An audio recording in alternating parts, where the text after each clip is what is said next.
Assalamualaikum warahmatullahi wabarakatuh. Perkenalkan, nama saya Ria Zahara dari TK Negeri Pembina Metro Timur, merupakan CGP Angkatan 11 Kota Metro Lampung. Tapi pun hari ini ya, dengan bertemu kita hari ini, kita akan melakukan sesi wawancara ataupun interview ya Bu, bersama salah satu kepala sekolah yang ada di Kecamatan Metro Timur, Kota Metro, Tejosari, yang bernama Bu Nurul Rohmah, SPDI. Beliau ini merupakan kepala sekolah TK IT An-Nawawi Tejosari, Kecamatan Metro Timur, Kota Metro Lampung. Ya, kita sapa dulu Bu Nurul. Iya. Apa kabarnya? Alhamdulillah sehat Bunda Ria. Bunda Ria juga selalu sehat ya. Alhamdulillah. Baik, terima kasih Bu. Saya sebelumnya mengucapkan terima kasih atas kesempatan yang diberikan untuk bisa secara langsung ya mewawancara Ibu dalam tugas terkait tugas saya di modul 3.1, yakni pengambilan keputusan berbasis nilai-nilai kebajikan sebagai pemimpin. Udah siap nih dari pertanyaan saya Ibu? Iya, insya Allah ya, saya akan jawab semampu saya Bunda Ria. Iya. Seperti itu. Oke, baik. Pelan-pelan Ibu. Pertama ya, saya ingin menanyakan nih, selama ini bagaimana Ibu Nurul di TK An-Nawawi dapat mengidentifikasikan kasus-kasus yang merupakan dilema etika ataupun bujukan moral. Nih, bagaimana Bu mengidentifikasikan hal tersebut?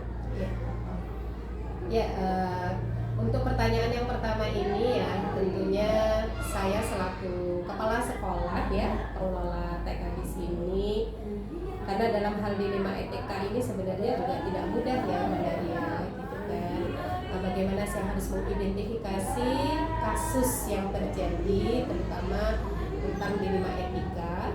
Di sini saya tentunya juga harus mempelajari terlebih dahulu ya kasus tersebut. Apa sih yang sebenarnya terjadi? Artinya kita tidak boleh buru-buru menyimpulkan, gitu. Tidak boleh buru-buru memutuskan ya, sehingga tidak terjadi kesalahpahaman ataupun nanti harapan kita itu kalau bisa kan mendapatkan solusi yang terbaik. Oleh karena itu, dalam mengidentifikasi kasus dilema etika yang terjadi di TK IT An-Nawawi, saya akan mempelajari secara detail.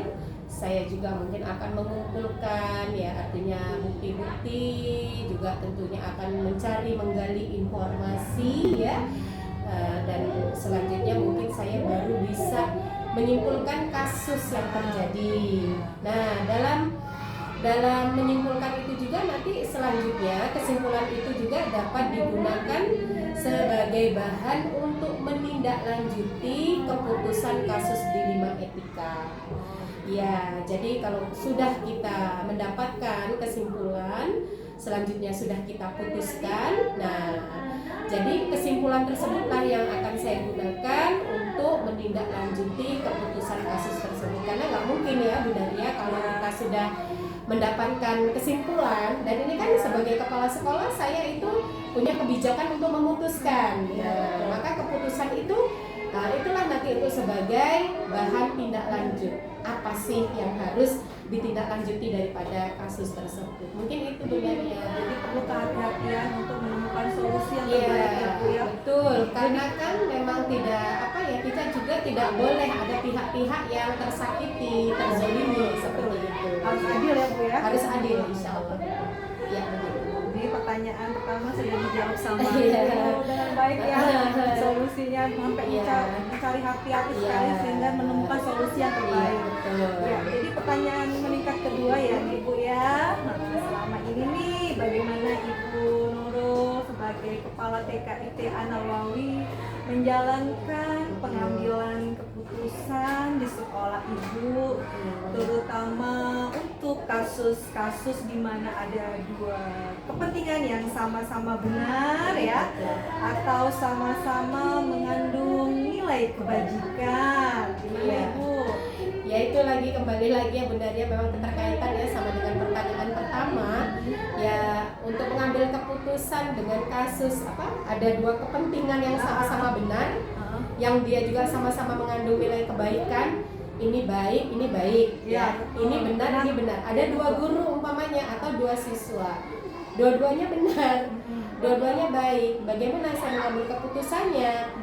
Apakah saya harus berpihak pada si A atau pada si B? Nah, tentunya di sini ini saya akan banyak pertimbangannya nih Bunda Ria. Seperti itu. Tentu akan saya pertimbangkan terlebih dahulu gitu. Kalau saya mengambil keputusan itu, dampak positifnya apa? Nah, dampak negatifnya apa? Nanti yang akan muncul loh dari keputusan tersebut. Maka itu akan saya pertimbangkan dengan seksama, dengan betul-betul yaitu lagi kembali hati-hati lagi supaya hasilnya itu benar-benar sesuai dengan harapan kita. Lalu yang selanjutnya saya juga akan mempertimbangkan nih dari dua orang ini kelebihan kekurangannya seperti apa. Iya betul. Nah, ini baik, ini baik ya Bunda Ria ya. Tapi saya akan lebih mempertimbangkan mana sih yang lebih, mana dia yang kelebihannya, kekurangannya itu di mana. Nah di sini akan saya bandingkan keduanya. Bukan berarti kita mau membanding-bandingkan orang ya, tapi dalam kasus tersebut memang kita harus menggunakan cara seperti ini ya. Jadi kita membandingkan mana sih yang lebih baik, artinya ada dampak positif negatifnya seperti apa. Nah baru kemudian yang terakhir saya akan kembali mengambil keputusan dengan kemantapan. Nah, kemantapan saya selaku pemimpin setelah saya mungkin menilai, mungkin setelah kita berdiskusi ya. Nah, tentunya itu tadi kembali berdiskusi itu memang dibutuhkan Bunda Dia. Jadi kita harus ngobrol, kita harus berdiskusi, bermusyawarah. Baru di situ saya akan mengambil keputusan seperti itu, Bun. Tentunya dengan kemantapan. Baik sekali, jadinya ada kolaborasi ya, diskusi antara Iya. guru ya, atau Iya. permasalahannya antara guru ya Bu Kalau ya. itu memang masalah itu terjadi pada guru seperti itu. Iya. Terima kasih. Selanjutnya pertanyaan ketiga nih Iya, Bu. siap. Banyak sekali pertanyaan dari saya, nggak apa-apa ya Bu Nggak ya. apa-apa, Ya. ya Bunda Ria. Langkah-langkah apa nih ataupun prosedur Ibu seperti apa yang biasa Ibu lakukan selama ini dalam menerapkan pengambilan keputusan tersebut? Ya. Kalau di sekolah TK An-Nawawi itu kan sebenarnya kami karena di sini sekolahnya sekolah Islam ya. Ya. Brandnya pun brand Quran, yang artinya agama itu menjadi dasar utama untuk kami ya. Jadi kita itu kalau ada masalah itu memang harus tabayun. Nah, kita harus cross check. Nah, kita harus tanyakan sebenarnya duduk permasalahannya apa.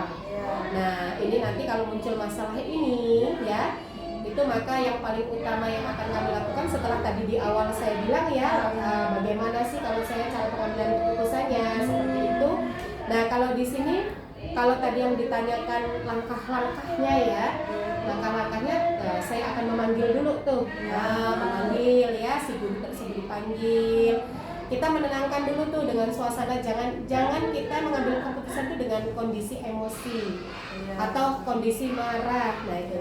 Jadi tabayun itu perlu ya. Di sini kita saling memberikan informasi. Nah, kemudian yang paling utama tadi yaitu tadi kita kembali lagi musyawarah untuk mencapai mufakat. Nah, setelah ini gimana? Oh, baiknya seperti apa? Kalau begini gimana? Kalau begitu bagaimana? Nah, itu mufakat itu penting.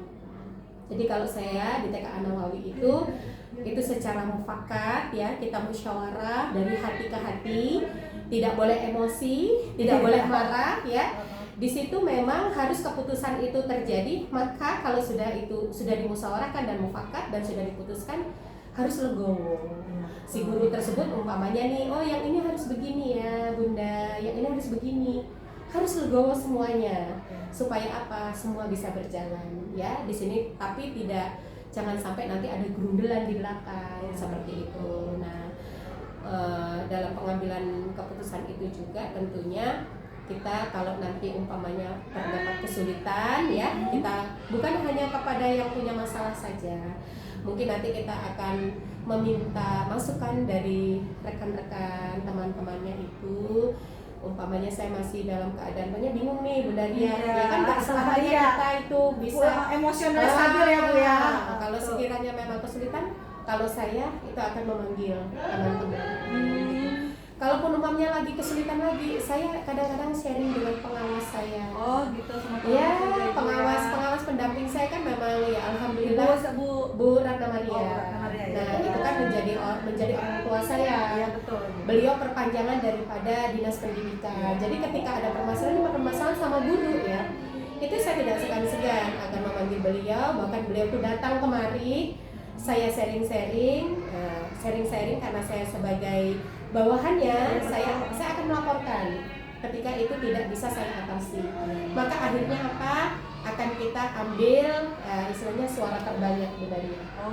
Jadi guru-guru dikumpulkan, nanti ibu pengawas memberikan masukan begini, kita setuju dengan apa? Dengan keputusan suara terbanyak. Nah itu kayaknya adil lah Bunda. Tapi selagi saya masih bisa mengatasi sendiri, ya saya tidak perlu juga artinya menyampaikan hal ini kepada atasan saya. Jadi Itu karena kayak seperti pepatah ya, bulat air karena penghulu, bulat kata karena mufakat. Jadi banyak mufakatnya Ibu ya. Karena kalau sudah mufakat itu insya Allah hatinya legowo dan itu menjadi pahala. Kita mencari solusi dari masalah itu kan tujuannya juga Allah ridha, kita berpahala. Gitu semua bisa berjalan. Gitu benar ya. Jadi bagus sekali tadi. Selanjutnya pertanyaan keempat ya Bu. Iya siap. Hal-hal apa saja nih yang selama ini Ibu Nurul di TKA Nawawi dianggap efektif dalam pengambilan keputusan dalam kasus dilema etika? Ya. Nah tadi dari awal sudah saya sampaikan bla-bla-bla-nya ya. Cuma di sini kan ada prinsip yang harus saya gunakan ini Bunda Ria supaya supaya keputusan kita tidak salah gitu kan. Nah jadi yang pertama saya akan menggunakan dari 3 prinsip resolusi ya. Itu kan ada 3 ya prinsip resolusi itu. Yang pertama itu berbasis pada hasil akhir. Yang berbasis pada hasil akhir. Tentunya ketika kita ada masalah ya kita selesaikan, tentunya ada dong hasil akhirnya itu apa sih keputusannya. Jadi jangan sampai kok itu ngambang, jangan sampai itu gantung sehingga tidak ada tidak ada kepastian. Nah maka di sini resolusi 3 prinsip resolusi saya pertama adalah berbasis hasil akhir, yang kedua berorientasi pada aturan yang benar.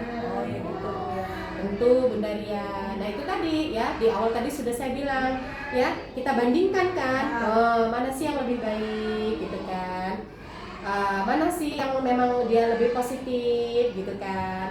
Sudah hasil musyawarah yang mufakat. Nah, maka di sini berorientasinya pada aturan yang benar. Jangan sampai keputusannya itu salah. Ya betul. Seperti kan itu. Sekolah punya ada aturan-aturan juga ya Bu ya. Betul. Tertib ya. Ya, supaya semuanya itu jadi adil ya Bunda Ria ya.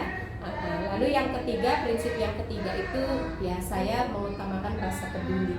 Empati ya Bu ya. Empati betul. Jadi jangan sampai juga Bunda Ria, artinya kita selaku pimpinan itu tidak peduli kepada guru ataupun kepada anak didik, bahkan sampai kepada wali murid. Karena warga sekolah itu semuanya terlibat. Dan masalah itu kadang-kadang bukan hanya kepada guru saja.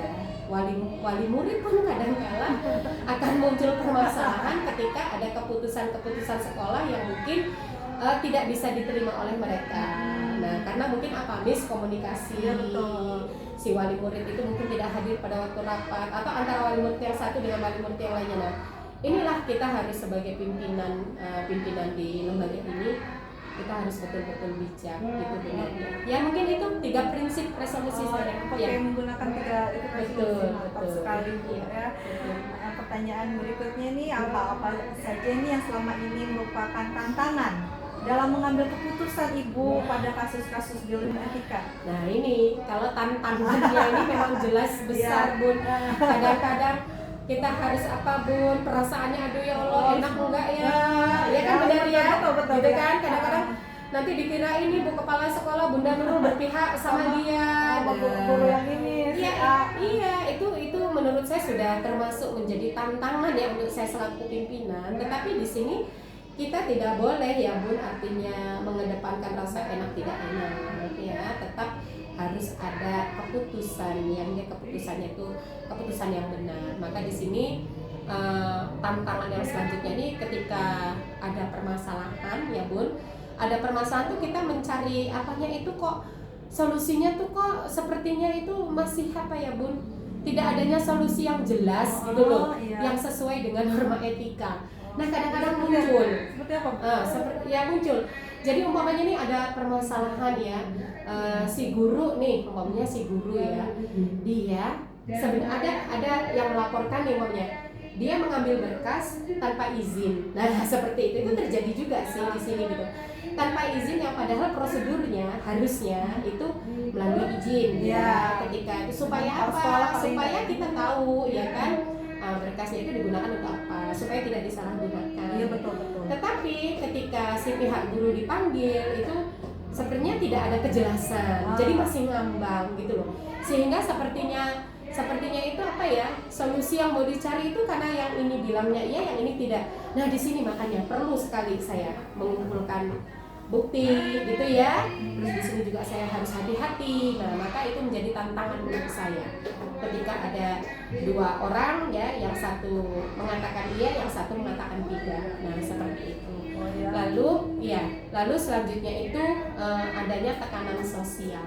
Nah itu juga menjadi tantangan sehingga apa? Tentunya ketika ada orang bermasalah seperti itu akan muncul tekanan. Akhirnya apa? Ada juga akhirnya agak terjadi kesenjangan ya, benar ya, kesenjangan antara si guru juga guru yang istilahnya seolah-olah kata dia tertuduh, itu juga akan terjadi kesenjangan juga dengan saya. Akhirnya apa? Di sini saya betul-betul harus mencari titik temunya. Nah, seperti itu. Tapi tidak ada sih masalah yang tidak bisa diselesaikan. Iya. Namanya kekeluargaan ya. Tapi itu juga menjadi tantangan. Kita harus sabar, kita harus telaten, kita harus merangkul semuanya. Nah, kembali lagi kepada apa? Kepada agama. Supaya apa? Ayo gitu. Semua akan menjadi ibadah kalau kita bisa menyelesaikannya gitu. Lalu yang selanjutnya tentunya ada yaitu tantangan juga termasuk perubahan nilai-nilai di dalam masyarakat ya. Artinya yaitu tadi termasuk dia akhirnya jadi kayak agak minder gitu ya. Jadi kayak kurang terbuka karena munculnya masalah itu. Nah itu membutuhkan waktu benar ya untuk memulihkan kembali. Karena dia ada masalah itu kan tentunya akhirnya butuh waktu. Akhirnya kadang yang dia tadinya senyum, menyapa, ini kok agak cemberut. Kepala sekolah tuh hatinya tuh harus luas. Harus terus banyak zikirnya. Ya mungkin itulah benarnya ya. Tantangan saya gitu ya Bun. Banyak istighfar ya. Ya betul. Banyak istighfar Bun. Iya. Baik sekali, selanjutnya Bu ya, pertanyaan ke-6 nih, apakah Ibu nih pernah memiliki sebuah tata cara ataupun jadwal tertentu dalam sebuah penyelesaian kasus golongan 3? Dan selanjutnya apakah Ibu langsung menyelesaikan di tempat atau memiliki sebuah jadwal untuk menyelesaikannya? Bentuk atau prosedur seperti apa sih yang Ibu jalankan dalam menyelesaikan? Nah ini ya masih keterkaitan lagi ya untuk apakah ada jadwal atau bagaimana prosedurnya. Sebenarnya yang namanya kadang-kadang masalah itu kan tidak kita inginkan. Masalah itu tiba-tiba kadang-kadang hadir sehingga sebenarnya ya kalau umpamanya tiba-tiba hadir ya jadwalnya ya pada saat itu harus segera kita dan jangan dibiarkan terlalu lama budaya. Ketika ada masalah itu muncul segera saja. Nah segera saja itu kalau yang tiba-tiba datang ya itu harus segera kita selesaikan gitu kan. Nah keputusan yang diambil itu kalau saya prosedurnya kembali lagi masih berkaitan itu ya. Keputusan yang saya ambil itu tidak berpihak pada satu pihak saja ya, tidak merugikan kepada pihak lain ya, tentunya yang sesuai dengan norma atau nilai yang berlaku. Maka saya wajib tetap mengidentifikasi masalah, mengumpulkan data yang relevan ya. Tentunya di sini prosedur-prosedur yang itu tadi dia prosedurnya itu tidak merugikan ya. Terus juga kalau masalah jadwal tadi yang saya sampaikan, secepatnya kita atasi. Nah, nanti saya akan melibatkan siapa saja itu ya tergantung kembali lagi ya. Kalau memang butuh atasan saya ikut di situ, saya akan panggil atasan. Kalau tidak, cukup saya sendiri. Jadi seperti itu. Ya, langsung Iya. selesaikan di tempat Langsung ya, Bu, ya. selesaikan di tempat saya selagi itu masih bisa. Tapi kalau memang tidak bisa, Bu Daria, itu baru kita akan mengambil langkah selanjutnya seperti itu. Saya sangat baik itu terjadwal ya, Bu, ya. Jadi sehingga Iya, kalau masalahnya itu muncul tiba-tiba ya harus langsung gitu. tidak perlu menunda-nunda ya, Bu, ya. Menunda. Tapi mungkin kalau dia nanti itu segera bisa diselesaikan pada saat itu, kita selesaikan. Tapi kalau tidak, tentunya kita akan membuat jadwal. Jadwal tentunya apa? Kita akan minta sharing ya, punya dengan yayasan atau apa. Nah itu segera kita jadwalkan seperti itu. Nggak mungkin kan tiba-tiba hari ini ada apa langsung kita kesini dong, kayak manggil siapa aja. Ya, Itu kan betul. perlu, mereka orang sibuk. Nah seperti itu benar ya. Ya, terima kasih ya, Bu. Selanjutnya banyak pertanyaan apa Bu ya? Nggak apa-apa, Bu. Selagi bisa saya jawab sesuai dengan kemampuan saya ya, benar ya. Oke, Bu, selanjutnya nih yang pertanyaannya, adakah seseorang ataupun faktor apa yang selama ini mempermudah atau membantu Ibu Nurul Rahmah selaku Kepala TK IPA Nawawi dalam pengambilan keputusan dalam kasus-kasus di rumah etika yang terjadi? Ya, tentunya benar ya, kembali lagi ya, karena sekolah kami adalah sekolah berbasis Islam, brandnya adalah Quran, yang guru-gurunya juga sudah saya untuk akhlak, perilaku, sikap itu semua berdasarkan nilai-nilai syariat Islam ya. Maka menurut saya faktor utama yang sangat membantu, yang sangat memudahkan dalam mengambil keputusan kasus dilema etika, yang pertama adalah faktor agama. Nah seperti itu. Jadi supaya bagaimana masalah dilema etika ini tidak sering muncul ya, gitu, tidak sering muncul. Kalaupun muncul, nah ini agama Bun yang akan menjadi landasan utama saya. Jadi ketika ini satu dan satunya ini sedang berseteru, ada masalah, agama yang bisa menyelesaikan. Ya, Kita ada hadis juga ya, iya, Bu, ya. betul. Kita ini bersaudara, Iya, betul. Gitu kan? Jangan sampai kejelekan saudaramu itu dibeber-beberkan aibnya.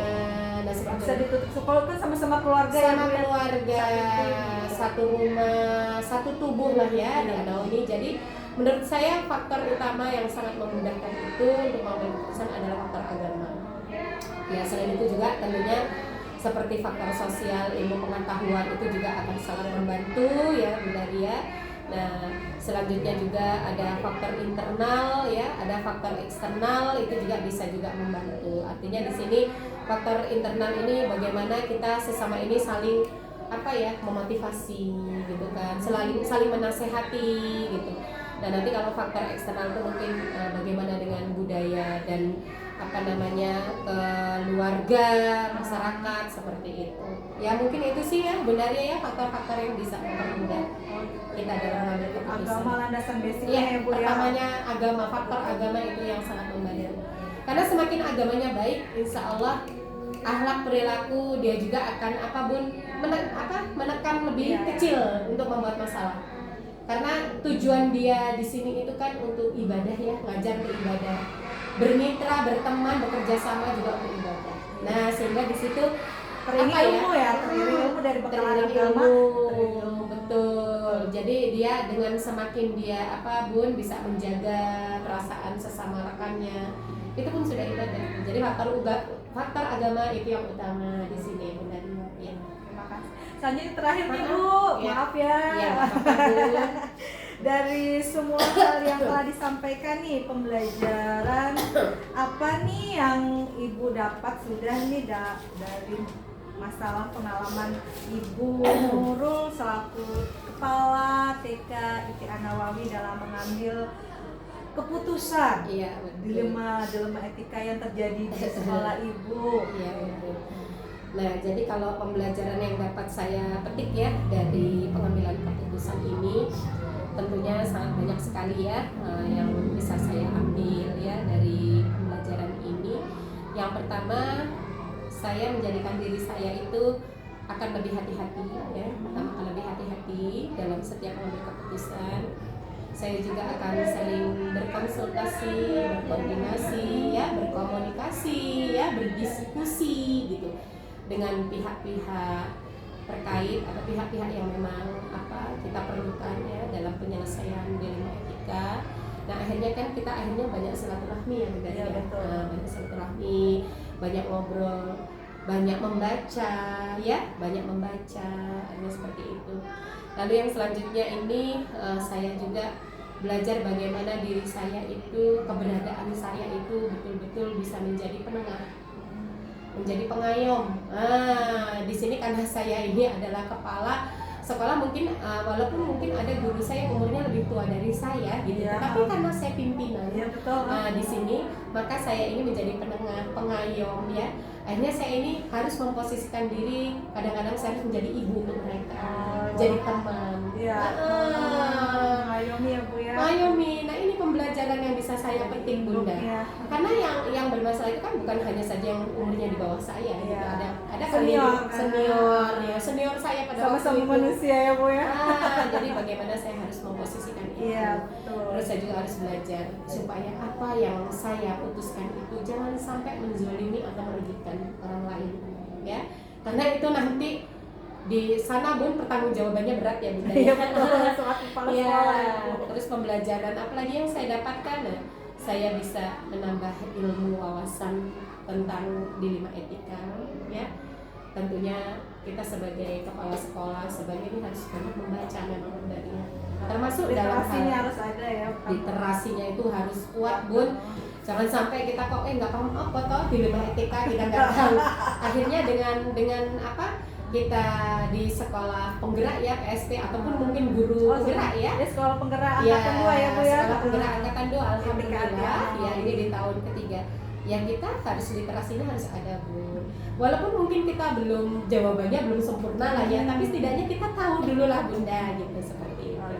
Lalu yang selanjutnya saya itu tadi ya bisa belajar dengan supaya bisa menjadi orang yang bijak, dan yang terakhir yang pasti pada akhirnya saya selalu meminta petunjuk kepada Allah bagaimana keputusan saya itu menjadi keputusan yang terbaik, sehingga saya dan anggota warga sekolah saya ini semuanya tuh damai, tentram, nyaman gitu. Nah itu pembelajaran karena dilema etika itu luar biasa ya. Mungkin itu Bunda Ria yang bisa saya sampaikan ya, mungkin banyak hal-hal yang masih kurang, tapi itu mungkin kemampuan saya Bunda Ria. Nanti monggo silakan diperbaiki kembali ya. Terima kasih banyak Ibu Nurul, kesempatannya wawancara dengan Ibu. Saya mendapatkan pengalaman juga dari Ibu. Terima kasih. Sama-sama Bunda Ria. Semoga kita dapat bertemu lagi dalam keadaan sehat. Amin. Bunda Ria juga sama saya tetap semangat. Tetap semangat. Insyaallah. Terima kasih. Saya dari TKP Angkatan 11 Ria Jahara dan Ibu Nurul mengucapkan terima kasih. Wassalamualaikum warahmatullahi wabarakatuh.